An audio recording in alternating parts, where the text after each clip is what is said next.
Esselamu Aleyküm və Rahmetullah dostlar. İnşallah yaxşısınızdır. Bugün sizinlə yaşadığım, hər daim xatırladığımda mənə çox təsir edən, sorğulamağıma bir vəsilə olan hadisəni bölüşmək istəyirəm.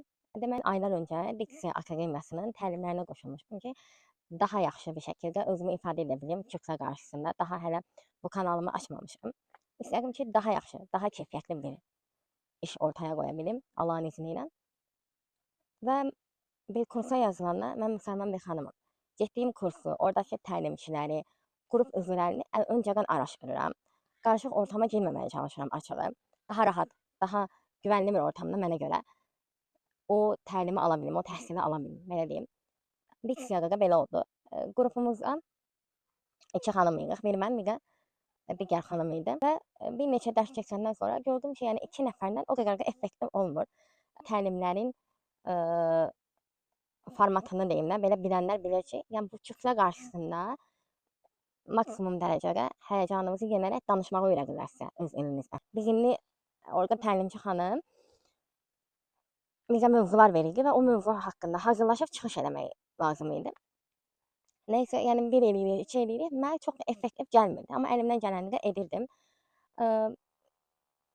Bir qədər təlimçi xanım mənim bu qayrətimi gördü ki, mən həqiqətən bir şeylər etməyə çalışıram da və bu bir nəfərlə də, bir nəfərin qarşısında mən nə qədər o həyəcanımı, o qorxumu yenə bilərəm ki, yəni o qədər həyəcanlı olmurdu, belə deyim də, o xanımın qarşısında çıxış eləməyim ya da təlim. İki nəfərin qarşısında çıxış etmək mənə o qədər də qorxuducu, tədirgin etmirdi məni açığı. Nəysə, və orada təlimçi xanım mənə dedi ki, altı və bazar qruplarında gələ bilərsiniz. Sizin üçün daha yaxşı olar, daha effektiv olar. İlerləmiş olarsınız. Mən də ilk başta açığı sıxıldım. Dedim ki, ay Allah, mən o qarşı ortama necə girəcəm də? İstəmirdim. Sonra gördüm ki, yəni mən buna zaman ayırıram, maddiyyat ayırıram və gedən məndən olur. Mən çox şey qazana bilmirəm, itirirəm gördüyüm qədərilə.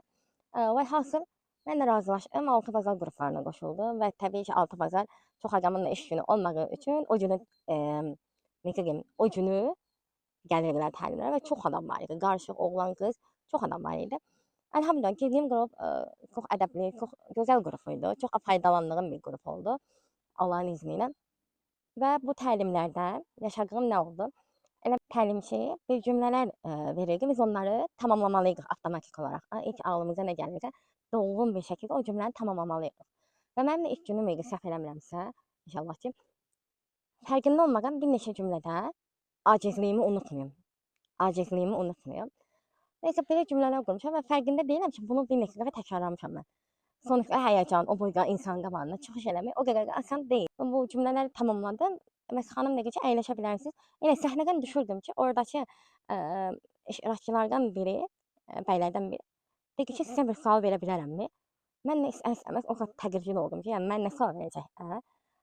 Yəni nə dedim görəsən ki, bunun beynində sual yarandı. Dediyim kimi, insan həyəcanlı olanda çox fərqində olmur nə dediyinin, nə o an bədahətən qəlbimə nə gəldisə, qəlbimdən dilimə nə töküldüsə, onu dedim orada.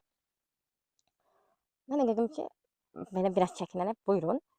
Dedi ki, degişçi cümləni tamamlayarkən acizliyimizi unutmayaq. Kimə qarşı acizliyimizi unutmayaq ki, belə sual verdi. Mən 2-3 saniyəlik belə tutuldum, ağlımdan milyon dənə şey keçdi o anda. Dedim ki, qəlbimdən ağlımdan keçdi ki, necə yəni?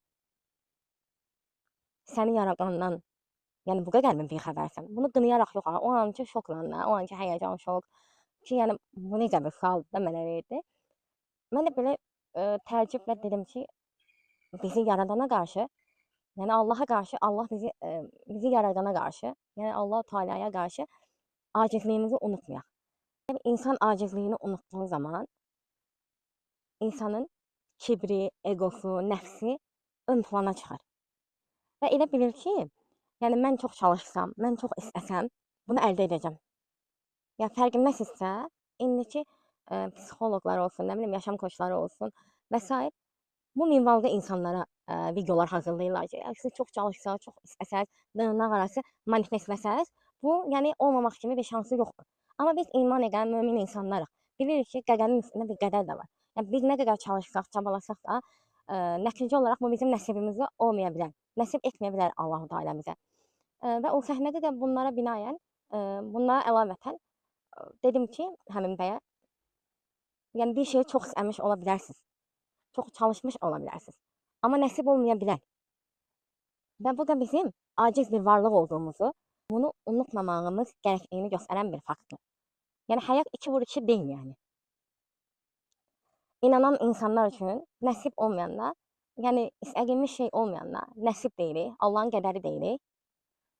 Yəni inanmayan insanlar isə buna başqa-başqa adlar qoya bilir. O an belə o bəylə üzünü